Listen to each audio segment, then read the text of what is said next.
more professional. You've got to be more commercial. So we tended to become really, really commercial. Well, you did some amazing hits around that time that were just fantastic. The one that really got you going was The Real Thing.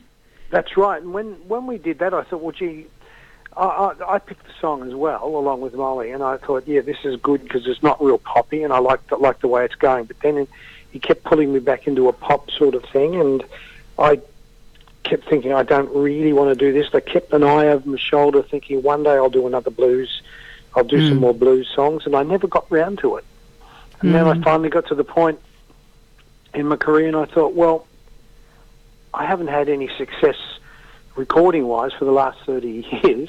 Wow. So what's the problem? I will do what I really want to do. If people don't like it, I don't really care. That's a great attitude, to do what you really wanted to do. It became the most successful album I've ever recorded. So the last one with no, Shark Mouth. That's the most successful album I've ever had.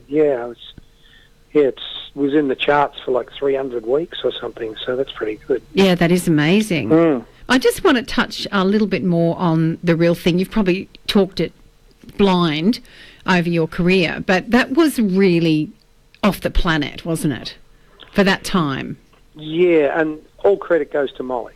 Yeah. Ian Meldrum was totally responsible for the devising of the way it was going to be presented. The video clip was crazy. he was partially responsible for that as well. You know, he was really, really, really very creative guy. And when we heard the song, we really liked it and thought, yeah, this is really good. But he saw it in a different light. He saw it as a combination of a number of songs. One like The Hurdy-Gurdy Man by Donovan, a combination of that, Pictures of Matchstick Men by Status Quo, and also I Am the Walrus. And he wanted to combine all of those things into one song. Oh, yeah. And that's sort of how it happened. In the end, the 3-minute end was tacked on. Wasn't tacked on, it was meant to be just faded. But Ian came up with the idea of putting sound effects all over the end and doing all these different things, and it worked to a treat. And freaked radio announcers all over the country out.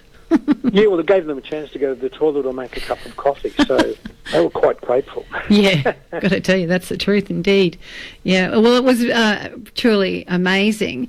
So you feel like you've come home with your music, do you, now that you're doing what you love the most?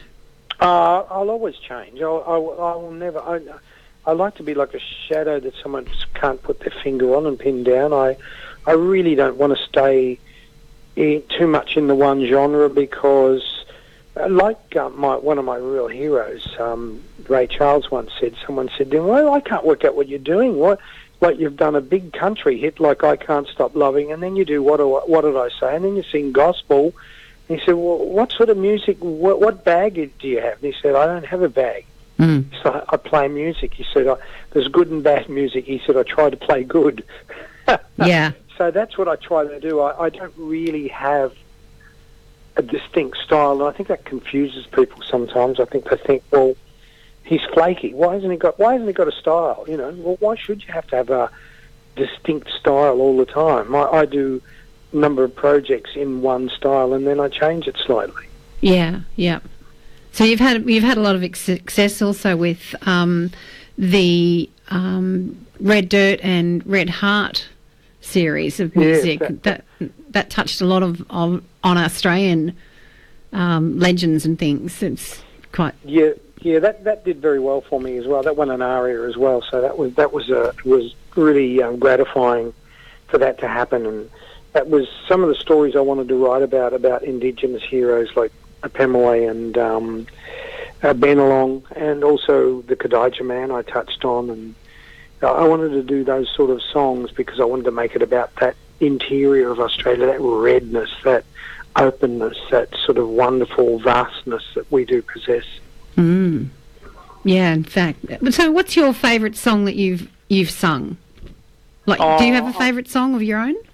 No, if you ask me, I'd say the last one I just wrote, which I haven't recorded yet, because I tend to really my favourite thing is writing and trying to find songs and write songs, and out of 25 you would write, there's probably about 10 that you really, really like.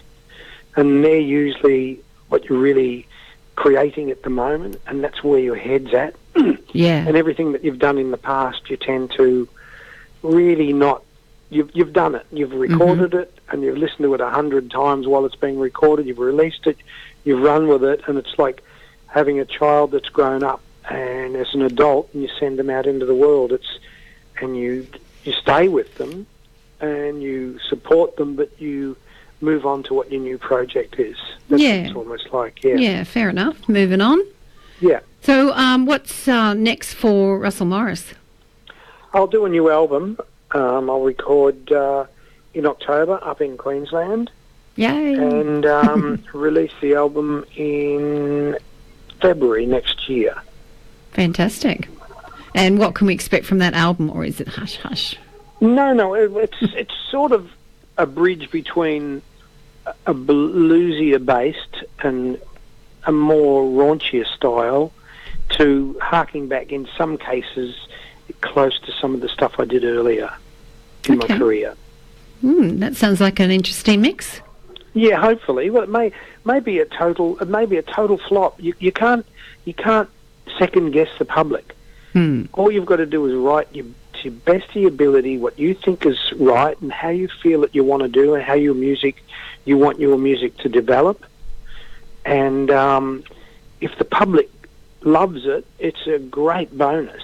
But in most cases, it's very hard to hit that magic sort of switch that people will go, wow, I really love this. And it's also very hard to get mass airplay unless you're sort of a current really big act, because acts that have been around for a while really don't, you know what demographics are like with radio. Like there's certain radio stations that only play 16 to 28 music. That's true, yeah. So it's very hard to slot yourself in, you know, so you've got to use different avenues to get your music out there so people can at least hear it. Because if people can't hear it, no one's going to buy it. Yeah. So it's a bit difficult. Yeah. But I can't complain. Well, was it you use AMRAP?